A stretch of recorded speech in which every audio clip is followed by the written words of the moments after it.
ফিলিস্তিনের অবরুদ্ধ গাজা ভূখণ্ডে যুদ্ধবিরতির পরও ইসরায়েলি হামলা থামছেই না। সর্বশেষ হামলায় আরও 4 জন ফিলিস্তিনি নিহত হয়েছেন এবং আহত হয়েছেন কয়েকজন। যুদ্ধবিরতি কার্যকর হওয়ার পর থেকে ইসরায়েলের হামলা এখন পর্যন্ত শতাধিক ফিলিস্তিনি নিহত হয়েছেন। গত 19 জানুয়ারি থেকে গাজায় আনুষ্ঠানিকভাবে যুদ্ধবিরতি কার্যকর হয়, কিন্তু এরপরও ইসরায়েল নিয়মিত হামলা চালিয়ে যাচ্ছে। রবিবার গাজায় ইসরায়েলি সেনাদের গুলিতে 4 জন ফিলিস্তিনি নিহত হন।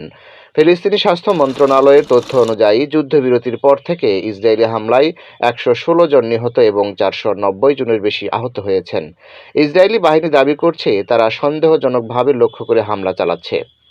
বার্তা সংস্থা আনাদোলুর প্রতিবেদন অনুযায়ী দক্ষিণ গাজার খান ইউনিসের আল ফারহিন এলাকায় ইসরায়েলি ড্রোন হামলায় এক নারী নিহত ও 2 জন আহত হয়েছেন।